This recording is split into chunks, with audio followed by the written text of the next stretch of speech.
Howdy, folks. Welcome in. Nice to see you all. We've got Grandpa Rouse. Hi, JD. We've got Pete. Hello, Pete. Nice to see you. Yes, very sunny weather. I almost say unseasonably so. And the Closet Branch. Hello. Yeah, the hot dog pilot is here. There's the hot dog. There's the pilot. So, yeah, there you go. Yes, enjoying it. Unfortunately, I missed the Aurora the other night. Apparently, was it Friday night? There's Dino. Hello, Dino. Apparently, Friday night we had quite good display of the Northern Lights, otherwise known as the Aurora Borealis, where we had a pink sky off to the east, which is that way across Essex, and it could be seen all over the south of England. Dragon Lover 68. Hi, Connie. Nice to see you. And Lyndon. Hello. Nice to see you too. I understand Connie is going to be doing her live chat this afternoon. I believe it's probably at 5 o'clock. So for those that like detailed kit building and painting, that will be your place of choice. So I hope to see you over there later, Connie. And thanks for coming in. What have we got today? Right, okay. Let's start off with some memory lane stuff. I did promise a little while back that I found the photographs from 1968 when the Flying Scotsman, which had gone into private hands, did a London to Edinburgh non-stop with the two tender Flying Scotsman. I found the photographs, so let me just grab them.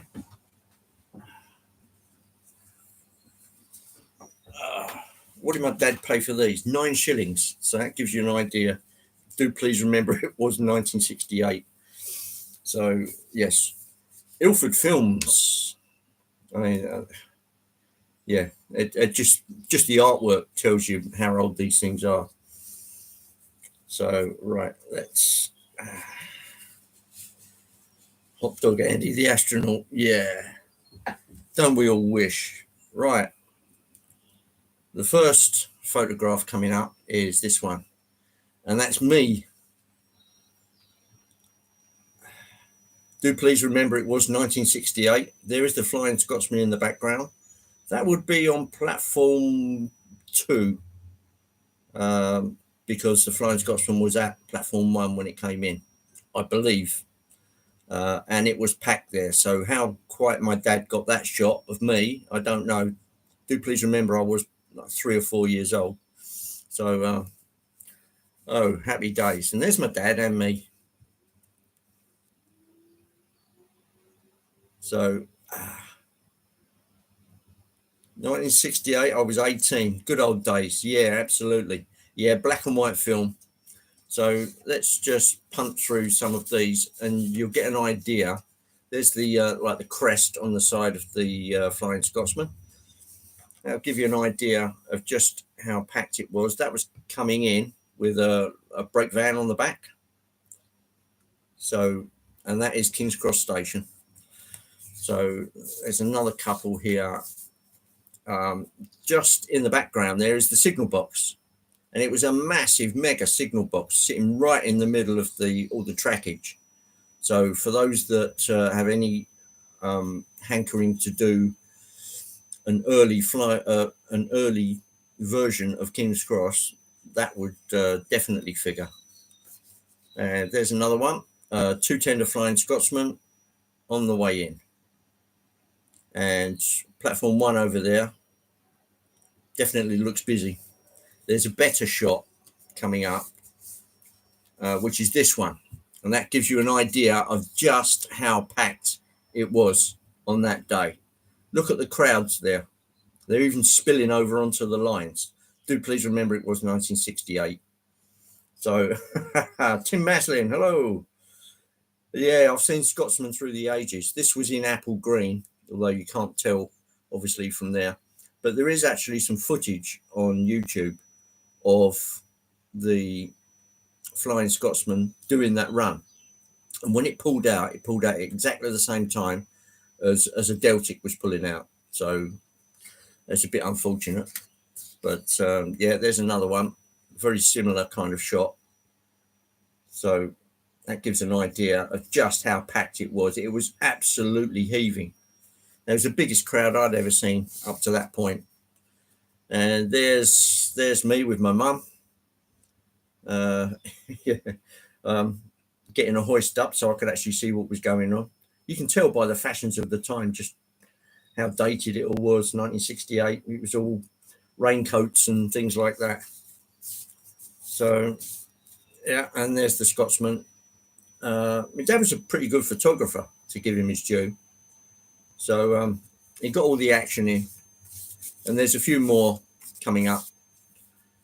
There's literally right against the buffers. So it's the first time these have ever been aired outside of the family. So, and back to yours truly. Ah, bless him. Yeah, look what a monster I turned into. Hello, Roy Dennis. Nice to see you. I'm just going through some of the shots. That was me, 1968 at King's Cross with the double tender Flying Scotsman. May the 1st, 1968, I think that was. So I was something like 3 years old. But that's that one. Ivo Van Zon has just put out a steam bucket dredger video. So I'll be checking on that a bit later. Right, let's move on to the scrapbook. Here's the scrapbook. And this was started for me, I can tell. And it says on the front, I like choo-choos and stations expresses. Oh, bless me. Right, it was started in, parts falling out, the 31st of the 8th, 1967. And as you can tell from the front, there's the iron horses. Marbles, over 20 for sixpence. So let's just pop that one away again. Right, let's move on to page 2 while we're going down memory lane. This is what started it. There, Casey Jones. This was cut out of the newspaper. And that was my first introduction to railways and what I thought railways should be. There's various postcards in there as well. And yeah, that was the start for me. There's also, just in the page there, the Flying Scotsman takes to the air. So it's being loaded onto a ship on the way to the States. I used to get postcards from my uncle who used to send them from Wales. So I used to get to see all of that kind of stuff. And in the jolly old scrapbook it went. There's some postcards, one of the Caerphilly Castle and one of the Mallard, and various bits and pieces that were cut out of magazines and newspapers and things like that. And here is, let me just twist myself around and you can see these properly. This is the Andrew K. McCosh, which is an A4 at King's Cross. Obviously a dining train. And that's the sort of condition. This was probably taken about 61, 62, something just a bit before I came along. And more sort of newspaper cuttings and things like that. So, yeah, you can even tell by how the pictures are kept in there by those little paper tags. Yeah, happy days.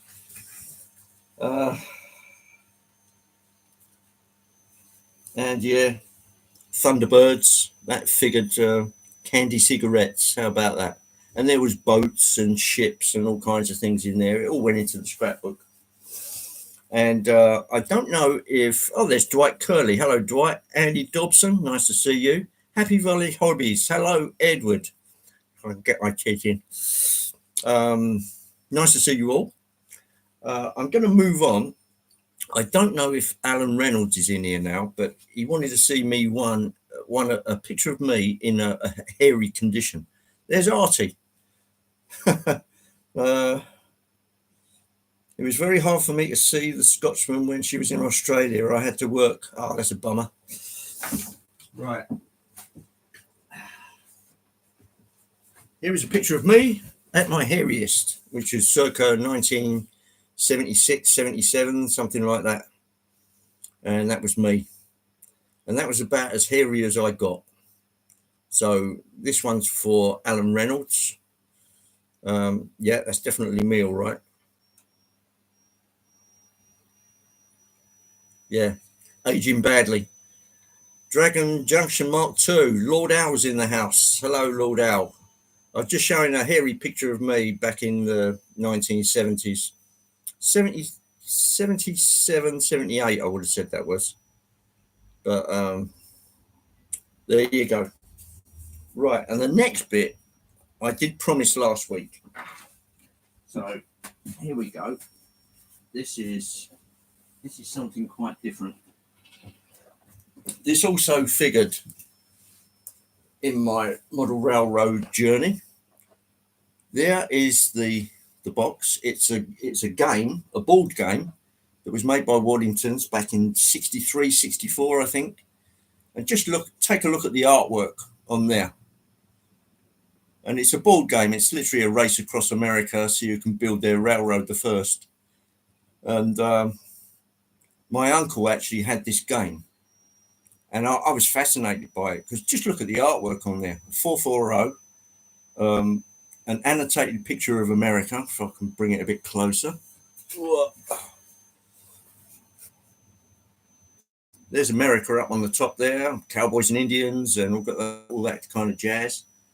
The 440 on the bottom, and you can just see, make out a coach, and it says manufactured by John Waddington Limited, Leeds and London, makers of Monopoly. So yeah, that's a bit of an heirloom.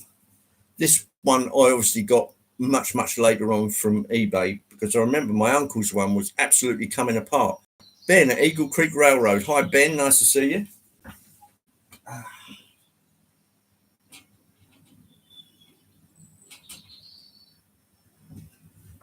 So there you go. Those are the pictures I've dug out at the moment. So there may well be more to come as I go through all the bits and pieces from my dad's estate. So I look chubbier then. Well, maybe I did, but yeah, it was a long time ago, and 1968 was a very long time ago. So right, let's get things moving. On the outer line, if I can show you from there, will be the Beyer-Garrett. Race fan, good morning to you. It's actually afternoon here, but never mind. Here comes the Beyer-Garrett with, how do I describe these? A bunch of private owner wagons, which just happens to be my surname. So that's the ultimate show off, if you like. So that's going past at the moment with all these private owner wagons, and it says Blackwell right across the side.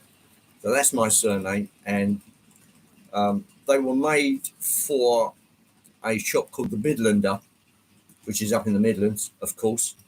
And Daypole did 2 lots of these, one with an arched writing on it, and the other one was straight writing. And there's one other, I've never seen another one of these, was made by Osborne's, also by Daypole. And that's right on the back, right next to the brake van. So I'll just move out of the way and let that come through. So there's the Beyer-Garrett.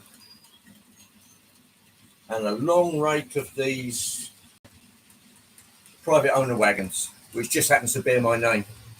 Show off, pick your nose and blow off. Yeah, right, okay. And then on the other side, while I'm building myself into a froth, a black 5. A 5 MT, I believe it was. Anyway, it's a black 5. That's just sitting to my left here. And this is the one that Hornby produced around about the turn of the millennia, 2002, something like that. Let's get this one moving. You can just see it there, down bottom corner. Pulling the Pullmans.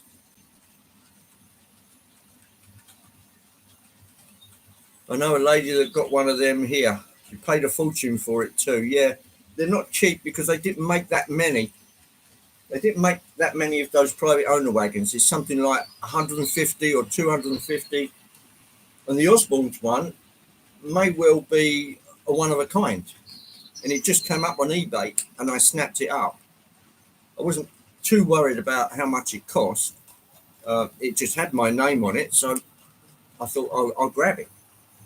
So, yeah, I'll just speed up the Black 5 a bit.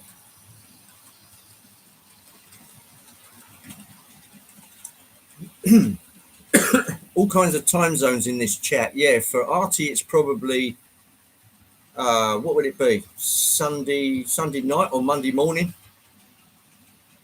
So the Black 5, a popular British steam engine. Yeah, probably because it was a good design, Artie, and there were so many of them. There was something like 700 or 800 produced. And Stanier designed it, Sir William Stanier, on the LMS, London Midlands and Scottish. And it was a great design. It did exactly what it was asked to do. It was powerful, and it was a mixed traffic. It could pull anything you cared to stack up against it. Yeah, and Hornby made this model. They've been making them since the Triang days. But this was the super detail version. They got the wheels spaced right. They got the wheels the right size.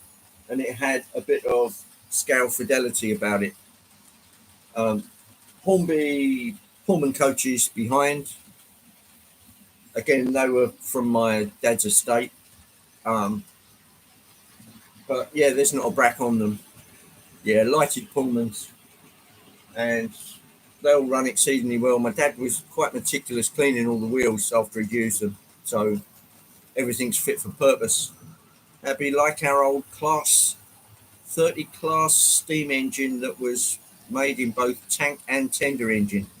Yeah, if they wanted it to be adaptable for a slightly longer run, they could hook it up to a tender and have a bigger load, or if it's for short distances, short duration, just a tank engine with a lighter load. 0713 here. Well, JD, I'm sorry to get you up at that time of the morning.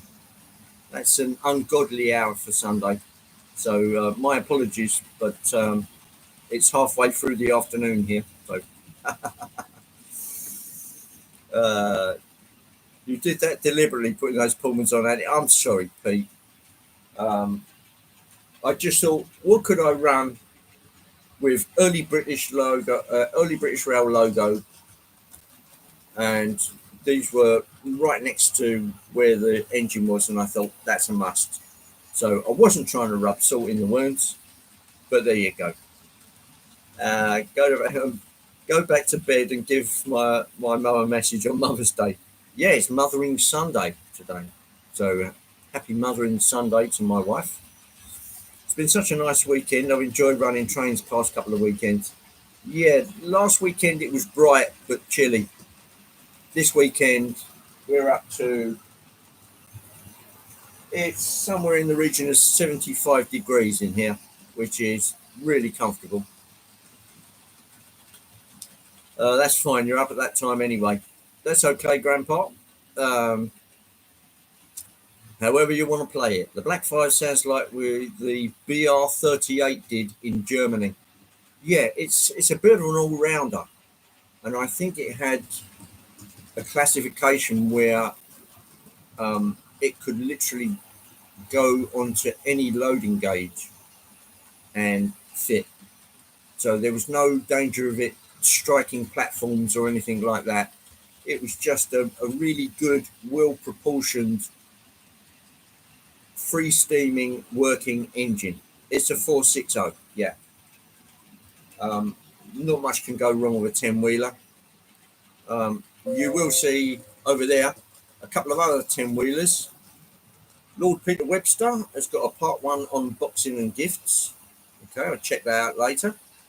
Yeah, there's two of them here. So I'll just adjust the picture a bit to there. Oh, forgive me. Right. It's still a bit out of shot. There we go. That's two Alco 460s. One of them has DCC. The other one doesn't. Thomas Grassi, good morning. Nice to see you. And as you can see, we've got Ben in. It's great to have you in, Ben. Black Fives were everywhere. Had them on the Central Wales line back in the day. Yeah, they got just about everywhere, I think, Ben, particularly when it went into British Railways and they weren't stuck in one region anymore. They just went everywhere and did whatever they were asked. So they were a fantastic engine. This particular one, as I say, my dad looked after it. It's as good as the day it was bought some 20 years ago. It runs quietly. It's quite powerful. I've just got 4 coaches behind it, mostly because anything longer than that, and the signals will never get back to green. They'll always be going through on double yellow. So I set it to 4 coaches. But I could run a 10-coach train if I wished. And this particular loco would handle it. It's a super little engine. I don't know why Hornby felt that they had to reinvent the wheel, but it seems that every time they do that these days, they stub their toe somewhat, shall we say. So SJ Train World, hello Simon, nice to see you. If you want to go back to the earlier part of the live, I was showing some early photographs of the Flying Scotsman back in 1968 at King's Cross. I was only 3 years old. My dad took me down there. It was mum and dad. But the place was absolutely packed, and I'm wondering how my dad actually got any of the photos he did, because it was heaving. I've never seen so many people in King's Cross before or since. In East Germany, you had the 5280, a Kriegslok, like a wartime locomotive that was upgraded to survive in the regular service up to the 90s. That's quite incredible, actually. Roy Dennis, as you may have seen Roy's video where he had trouble with a couple of his multiple unit trains, particularly the 4CEP, and I can't remember the other one. It's a 158, something like that. They went a bit lame, and Roy fixed them up. Good chap that he is. So, yeah, all running perfect now. Fingers crossed. Yeah, fingers crossed. It should all be good, Roy. It looks to me like you did all the right things. Good bit of detective work, and just keep at it, keep at it, keep at it. Oh dear, look at this. Yeah, the shafts come right off of one of the lay gears. So, and then just goes to make up another one, and then finds it on the floor of where the layout is. Thanks for the vote of confidence. That's a lot of it, Roy. Getting the confidence to do it, to start doing it, and then keep doing it. Because it must get to the point where you think, oh, I can't do this anymore. It's difficult to see. My hands are not what they used to be. I haven't got the dexterity anymore. And that must get to be frustrating. I know Anthony Dodge has problems like that because he's got a shaky nerve with his shoulder, and it makes soldering and things like that very, very difficult. And I do feel for him because it's always been so easy to solder, and things we take for granted. It's a shame when it all goes away and you think, oh, I used to be able to do that at the drop of a hat. Had a day at Newport Station Friday, met a fellow YouTuber, Tim Dowd, on the platform too. Yeah, I think Tim comes from Newport. Is that right, Ben? So Yeah, nice to have a meet up occasionally. G'day all, trains, kits, etc. Nice to see you. I did go through my scrapbook a bit earlier um, in the live. So if you want to go back to the and see the photographs and ephemera, that's right at the start of the live. So at the moment, I've got the door open. There's a little bit of air circulating, a tiny bit of breeze outside, but it's getting pretty hot. It's getting up there now, 75 degrees in here. So yeah, that's comfortable without being sweaty because it's not a very humid kind of heat. Trains kits, we Europeans still need a BR5052 as a modular kit. Some even have mismatched cylinders on each side. Yeah, this was a big criticism, Ivo, of the original Black 5 that Hornby did. Just when it had come out of being the Hornby Triang, they decided to go for the Fleischmann motor, and the first thing they put it in when they copied the Fleischmann motor was the Black 5, and they put the motor in the tender. But what they did is raid the parts bin for the rest of the locomotive. As you'll be able to see it later, but the driving wheels on the Black 5 are staggered.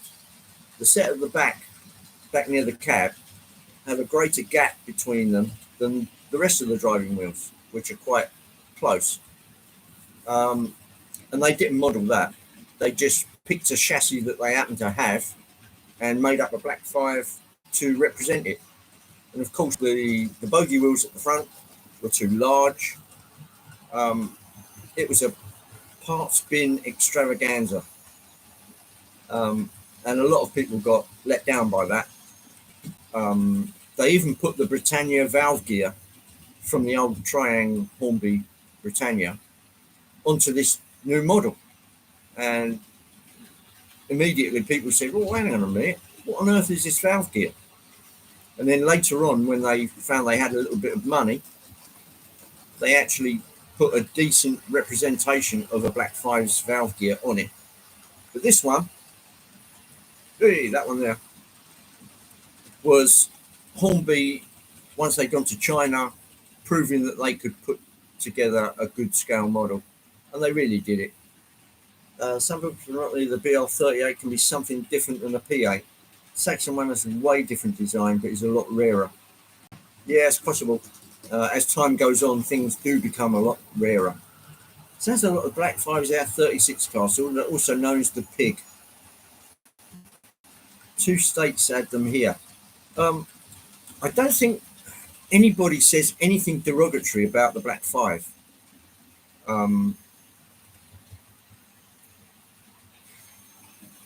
Yeah, it was a 5 mixed traffic, and it was just called the Black 5 because most of them were all in wartime black, and I think they just kept it really doing passenger workings. It was doing freight as well, and anything they decided to throw at it. But anyway, I'll get you down onto the track. Actually, first thing, let's check out these private owner wagons, which are my, of course, have got my surname on it.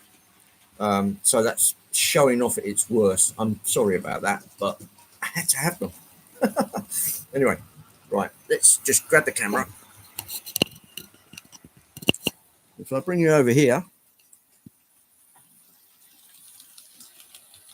there is the Garrett going past.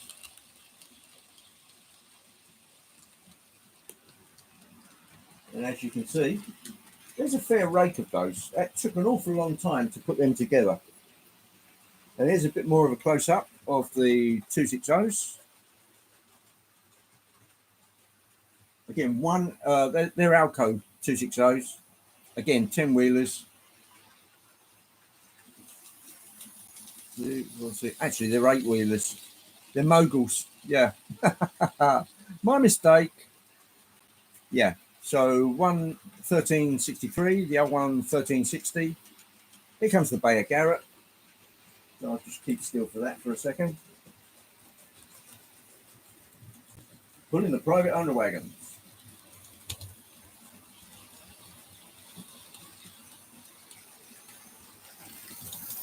photo bombs by the Black Five. Right, let's put this in the usual position, a little closer to the tracks and out of the sunshine.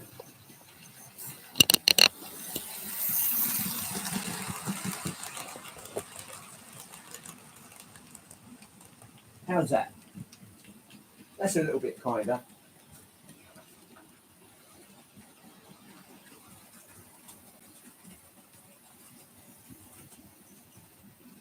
Mongrels, did I say?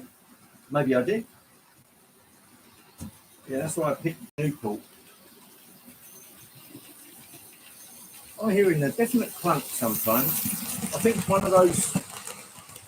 of these carriages is a little tiny bit out of gauge, because I think it's hitting one of the not one of the chairs, what do they call it? One of the guides for the points. And I keep hearing a clunk every now and then, so I'll have to check them later. Here comes the Beyer-Garrett. And here comes the Black Five.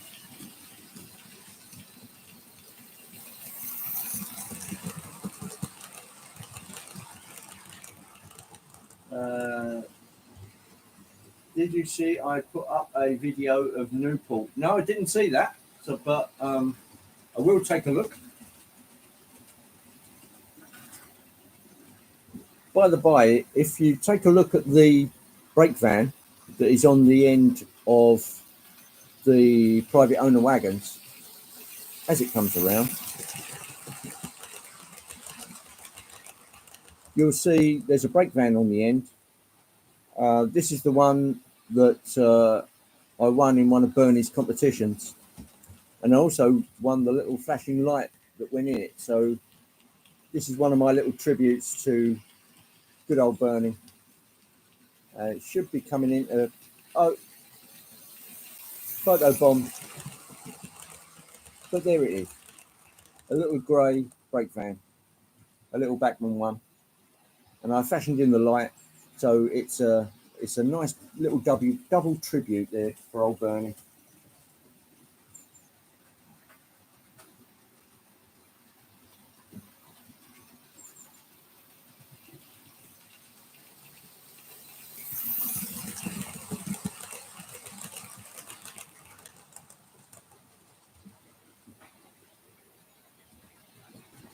Yeah, Pete, that all started by accident, actually. We just happened to spot this one Daypole wagon, which had my surname on the side of it. And when we actually looked into it, we found that they produced 200 or 300 of them, or something like 250 of one and 150 of the other. So then we started about actually checking various stores and exhibitions to see if we could find any more. And of course, eBay is a wonderful thing for that. Ben's put a short video up of the RISW Facebook group of 82227 and 67013. Not putting anything on YouTube though. Wait till I get some freight next time. Okay. A toad. You're right, it is a toad. But it also says on the side of it, Newton Abbott RU, not in common use. So it's a Newton Abbott toad. So it's a little bit out of its, because Blackwell Colliery was in somewhere like Derbyshire, something for Newton Abbott is a little bit out of its path.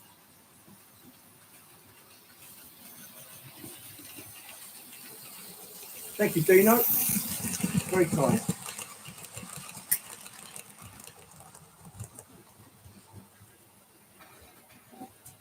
The beverage of choice today is pineapple, banana and coconut smoothie by Sainsbury's, which is warming up quite nicely.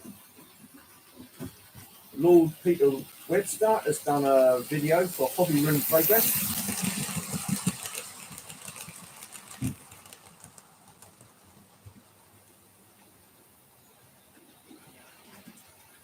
Mr. King, welcome in. I was at the GCR yesterday, being pulled by a Stanier 8F. Yes, very similar tapered boiler, but there's the Black 5, circa 2002, something like that, 2005, with some Pullmans. And, uh-oh.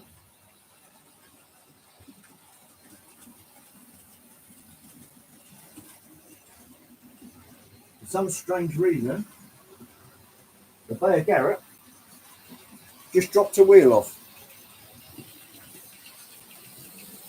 I don't know why that is,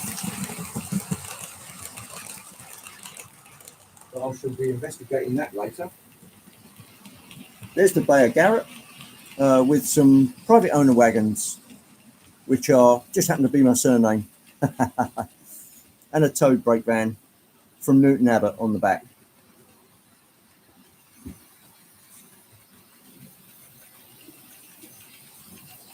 Simple Centrals, a premiere in 30 minutes.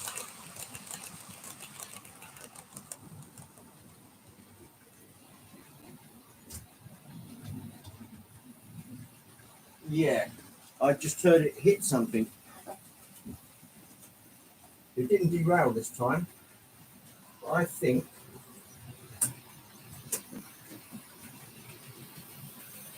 there is something amiss right there.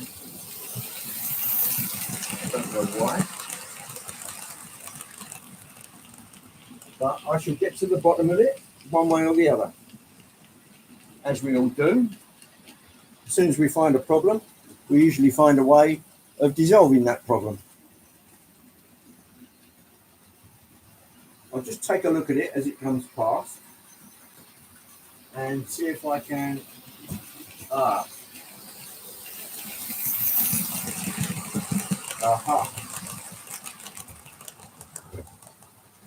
Right. Now it's really done it. So let me just get that back.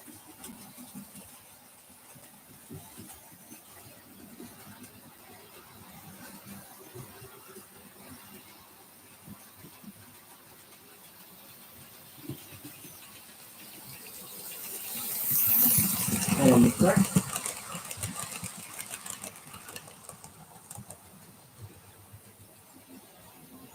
Right, let's try that again.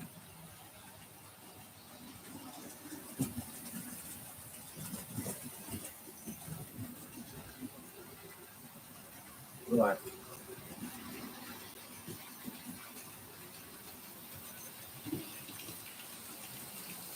I don't think it was actually located properly, the front portion of the Beyer-Garrett.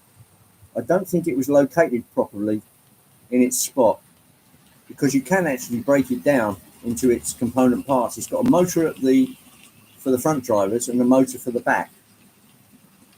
And I think I didn't put it on properly, so my bad.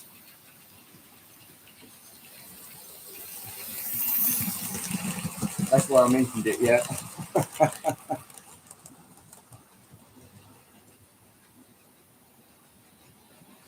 Right, let's see what happens this time. Yes, all back to normal. So that was my faux pas. Sorry about that, chaps.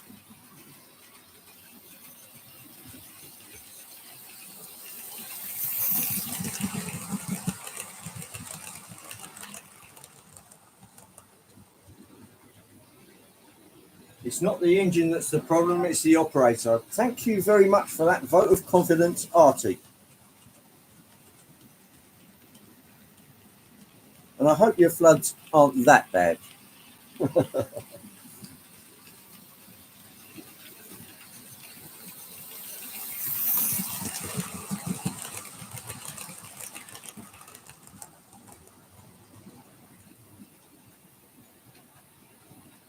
For those that didn't see it earlier, there's a picture of me in 1968 with the Flying Scotsman at King's Cross.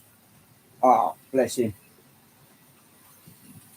So, yeah, do please remember it was 1968 and I was 3 years old, but there you go. Short trousers, corns, pears. Yeah, I didn't have the beads and the caftan, but yeah, I suppose that comes later. But there you go, a bit of ephemera for you.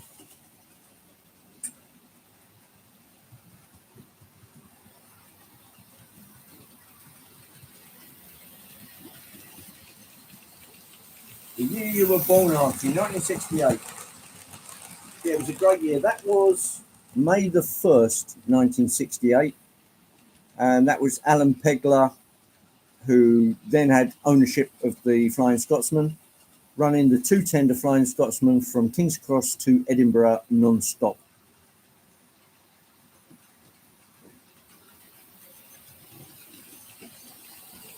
Hi, Monsville Railways. Nice to see you.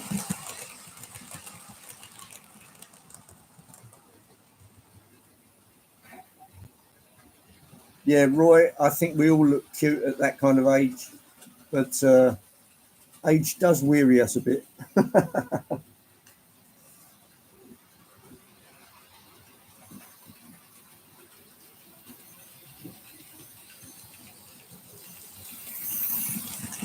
Fun times. I'm a 69 baby for what it counts. Oh, well, you was probably one. So if you'd have been at King's Cross, you would have been a baby in arms. But as you could see, I was actually managing to stay upright, which of course later in life becomes a thing of the past.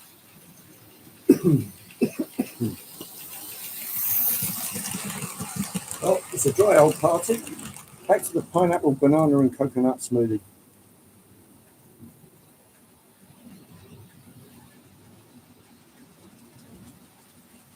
Oh, very nice too.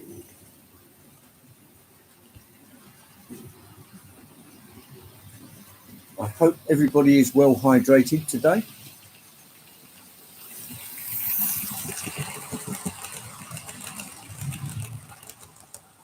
And everything now looks to be running hunky-dory.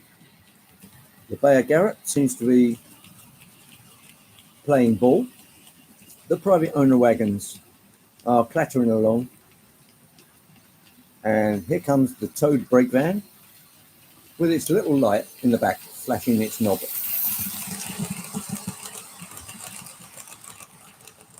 "1950 I was born, blimey." You even got the age of my sister. My sister was born in 56, so she's an even bigger old fart than I am. Oh dear, the beer's just run out. Quick, run to the fridge and grab another. Grab another tinny. When I was 6 months old, I farted and the whole mountain here burnt almost all the way to Sydney. December 68. Oh dear. It was 8 or 9 in 68.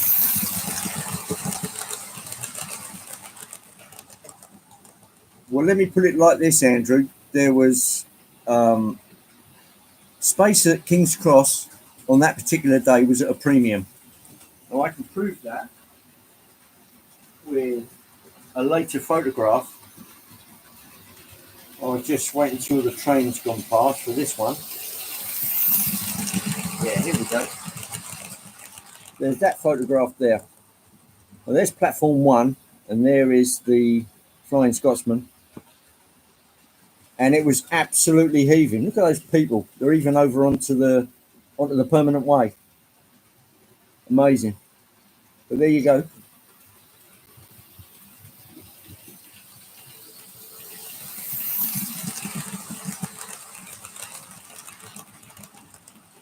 Oh, happy days.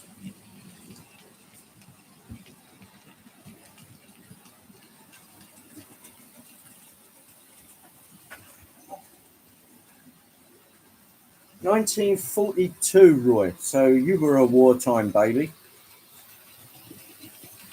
You can definitely say we're now in the vintage bracket. Actually, the fire started by a steam engine that was climbing up a steep grade. Nah, that doesn't wash, Artie. It was probably you farting.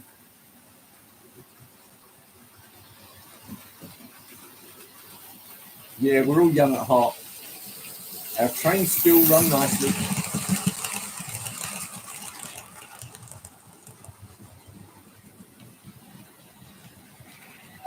Yeah, even in black and white, Artie. I mean, King's Cross was looking a bit tired then. The building that you saw on the left, uh, this one here, that building here was actually yellow brick. And all the soot and dirt over, I suppose, the war and ever since had built up until it was really that kind of colour. It was really quite something. But yeah, that was in apple green. The Flying Scotsman's in apple green there.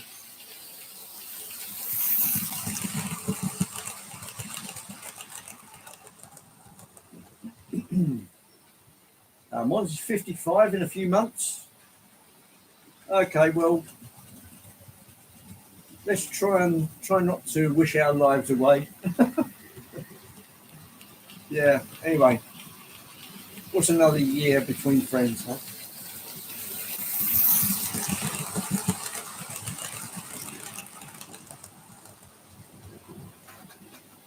Yeah, that's a good point, Lyndon. There was always plenty of notebook carrying enthusiasts sitting on platforms, but there was really something to look at then. There was lots and lots of variety.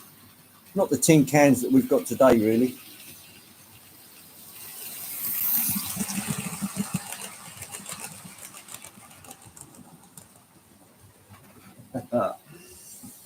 It's funny you mentioning the Ian Allen book.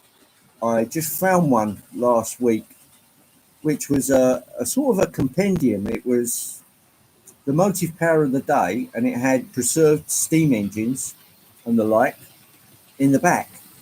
So anything that gone into preservation at that particular time, which was, I think the time I got the book was around 1976, is all in this book. Lots and lots of engines at Quainton Road, from what I can recall.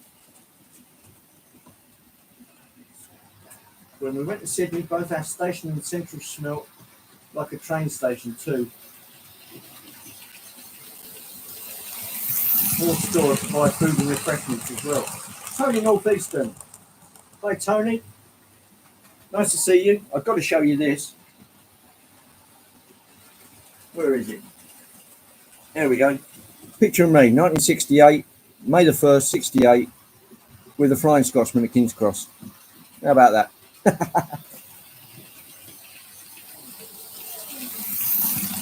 And there's the second shot, and it just shows you what the crowds were like. And there's the two tender Flying Scotsman. So, yeah, the place was absolutely heaving that day. May the 1st, 1968.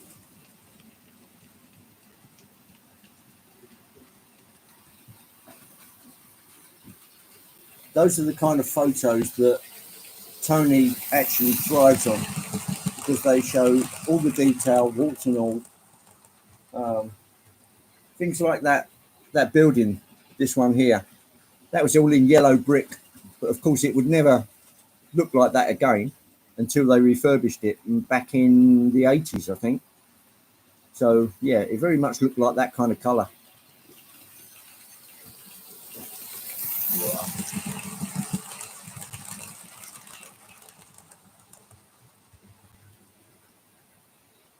Yeah, they had pubs and bars at the station, from what I can recall. I think it was even free toilets back in those days.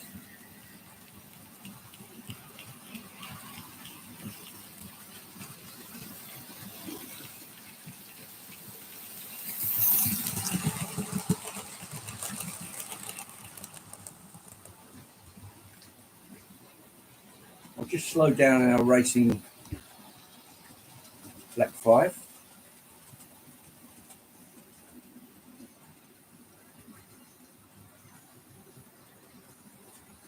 Yellow brick. Red or brown. Yeah, it was definitely yellow, I think.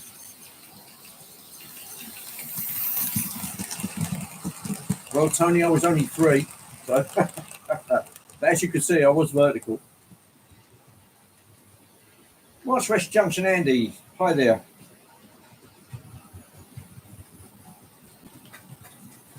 You pay for toilets now? If they actually exist anywhere, yes, you have to pay for them. You pay privately for a public convenience. And these days, it's probably cash free, so you'd have to have your card with you if you wanted to spend a penny.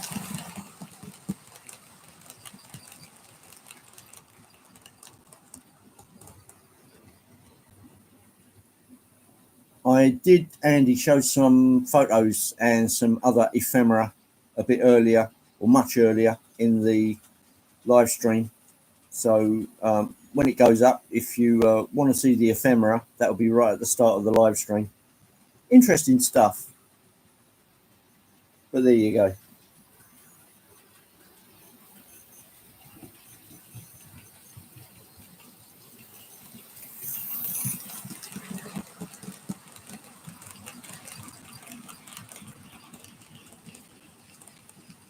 There's Tom Houston. Hi, Tom. Nice to see you.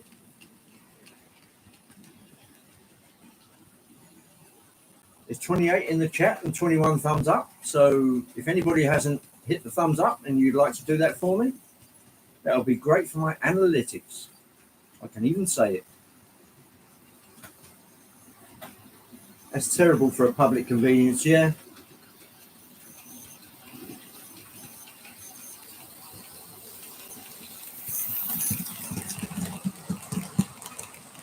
Yeah, so it's probably not such a good idea to have a beer at the station, because you have to wait until you got on the train to relieve yourselves.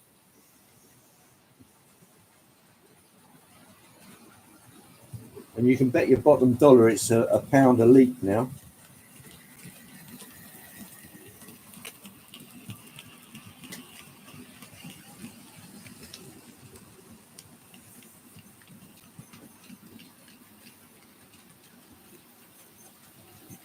Right, let me just grab you for a second. Oh, there's Doggy. Who likes strawberries? And here we go, back to the Beyer-Garrett and the private owner wagon. Photo bombed again.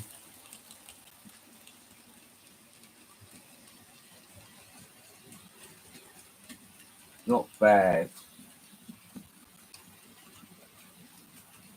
As you can see, I populated the station a little bit with some various figures. It's nice to see it actually empty, because it's usually full up with rolling stock and gear.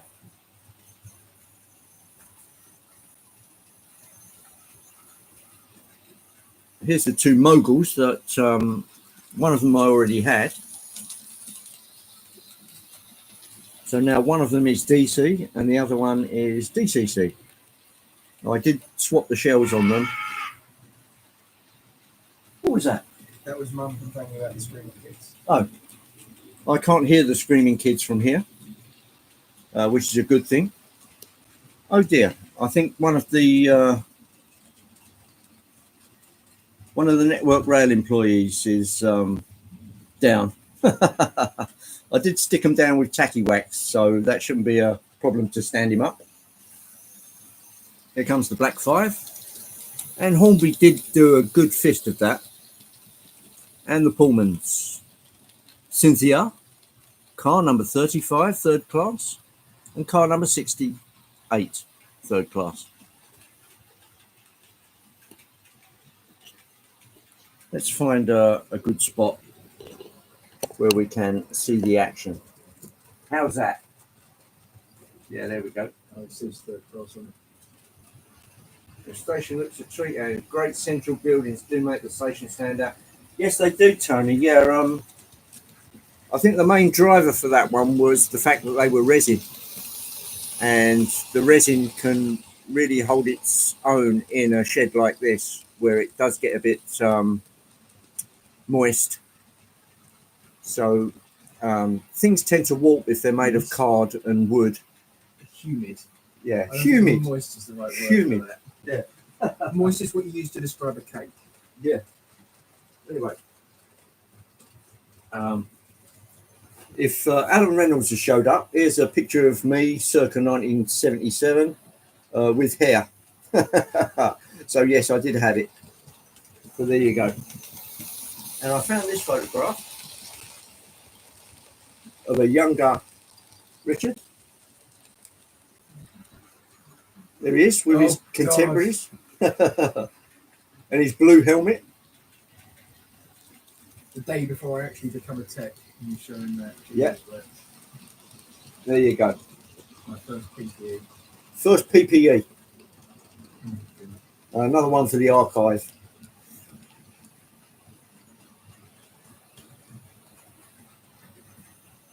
Do you have any Continental trains beside the cop locker? Yes, Ivo. I have a BR-78 and various coaches to go with it. I've got my 52 with the troop train. There's a 52 with the troop train, which I believe is that a Roco? Lilliput. It's a Lilliput, and it's got a troop train behind it. I believe it's also a tender drive. It is. It is a tender drive. And yeah, Richard's got that one. So yes, we do have a little German.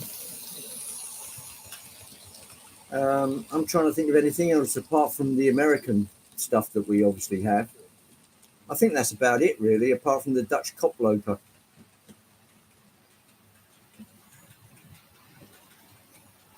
Oh, it's off. On a technicality, I've got a Euro. What's it called? Euro Freight Company 66. There's a Euro Freight Company 66. It was like EWS's venture to transport ship through the Channel Tunnel. Yeah, but that's double O, yeah? Yes. Yeah, so that's probably a Backman. Yeah, it is.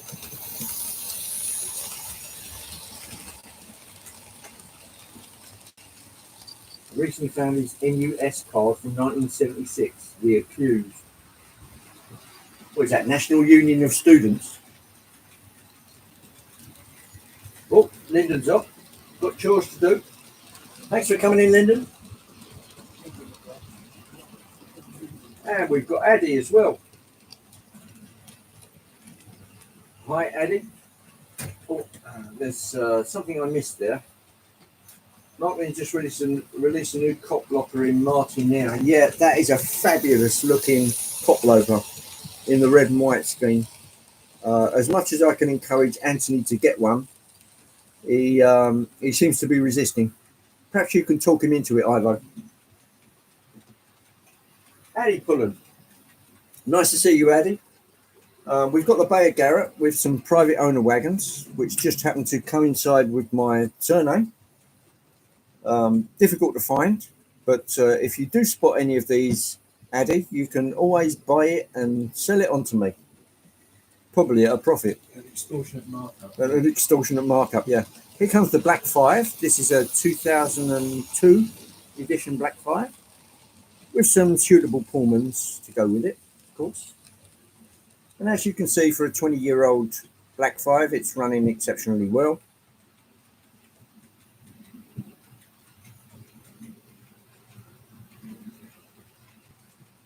Almost 11 p.m. there. Whoa. Yeah, it's getting close to the witching hour.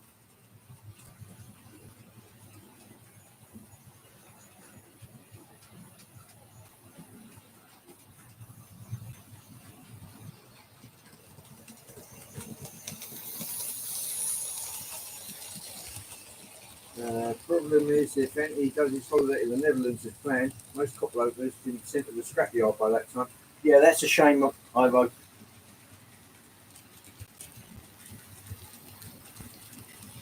So it doesn't tick me. I was on that train. Yeah, I got a feeling Anthony's going to weaken on that one. You know, the I've been on it train. Because it will get to a point where there'll be many that he won't be on unless he goes to Germany again and again and again.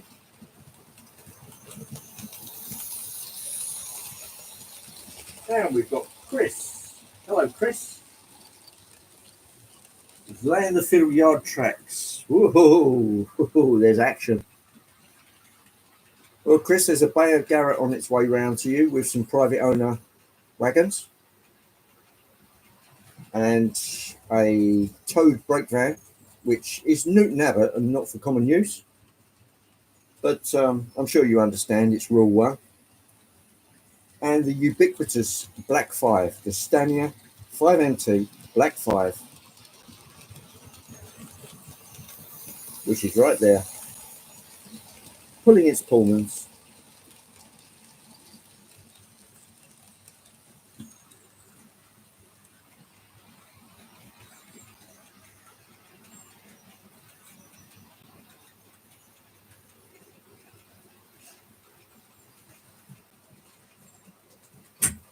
Right then, let me grab the camera. Oh. Back on there. Oh, it's me again. There's the Hotdog pilot. Hotdog astronaut. There you go. Yeah, so thanks everybody for coming in. Oh, there's James. James, you've just sort of missed the party there, but if you'd like to go back and have a little look at what I was doing at the start, I did show some photographs and some ephemera of my background in railways and that kind of thing. It's nice to see you, James, and I'm glad you're still okay. And I hope the old heart machine is doing its job and recording nice things. I'd just like to say thanks, Ben, for doing the modding, which is very kind of you, old chap. And it's great to see you in the chat.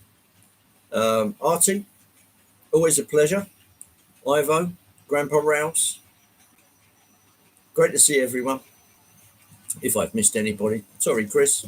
Tony Northeastern, Donegal Dad. Don't forget to hit the like button. Thanks, Mark. Been an absolute pleasure having everybody on board, and I will catch up with you next week. Everybody try and stay out of trouble.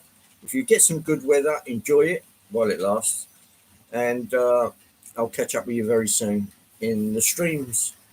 So, thanks, Roy. Cheers. And Colin, just spotted you there. Thanks for coming in, Colin. And I'll catch up with everybody very soon. So I'll say Auf Wiedersehen, tschüss, and happy trains. Take care, everybody. See you soon.